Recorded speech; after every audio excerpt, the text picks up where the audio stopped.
What's up, Mavericks? Kris Krohn here, and today we're talking about the first steps in financial planning.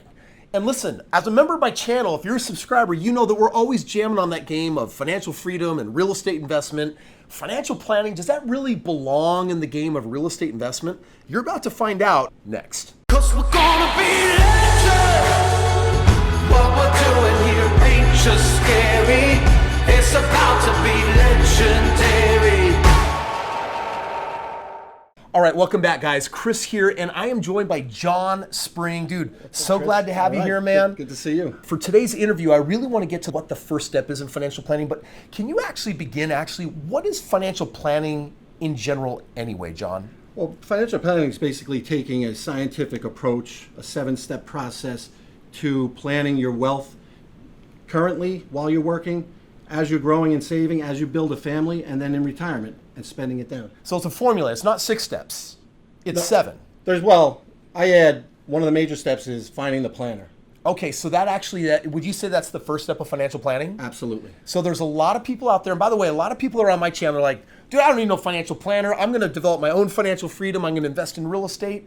And that's a big part of creating wealth. But let's just back up for a second and help you understand a couple things that you may not understand. First of all, are all financial planners created equal? Can they all do all the exact same things, or do they vary from one another? No, they don't.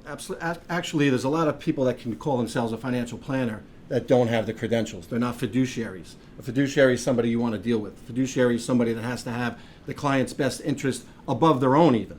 Okay, so by the way, I want to just back up for a moment because I want to make sure I understand this. I've actually heard that only 5% of financial planners are actually fiduciaries. Does that mean that they can act different one from another? I'm not sure about the 5% number, but the majority are not fiduciaries. Okay, and what does that mean? Well, basically, a lot of them are product driven, but they don't have to disclose conflicts of interest.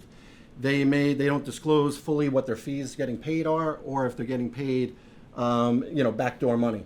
All right, I'm going to tell you guys right now, at least I can speak for real estate investing, is that whenever licensure is in place and whenever there's compliance, you got to follow the rules. The rules are super important. And whenever there's a lack of transparency, you never quite know if you're getting the deal that you actually want. So I'm just going to tell you from my knowledge base that finding someone who is a fiduciary is super important, because a fiduciary, by law, they can actually only make money on what it is that they're disclosing to you. And that's important for you to know so that you can understand all the agendas and what's happening in the atmosphere. Make sure no one's double dipping, but rather that you get to be more in control of the financial choices that you're making. Does that sound about right? Absolutely. Fiduciaries, once again, I can't say it enough, they have to act in the best interest of the client at all times. They have to disclose conflicts of interest. They have to disclose the fees and the money they're making on the plan they're doing with you. I do want to ask you, being fiduciary and being able to be that role then as an official financial planner, what kind of things can you do to help someone financially grow that they wouldn't be able to do otherwise? Well, you know what? It depends on the advice you're getting. I'm a certified financial planner, so I had to go through the rigorous certification process of a CFP. So based on that knowledge and having the experience, you have to take classes, you have to take a real tough exam. Yeah. But after doing that, you know the ins and outs. You get the proper training. If you're not dealing with a financial planner, a certified financial planner, if you're not dealing with fiduciary, you may not get somebody that experienced. Well, and at the end of the day, here's what I can tell you, is that a fiduciary, they're not allowed to actually get kickbacks or be compensated in other ways from the different investments that they're playing with, which means they can't become partial to something.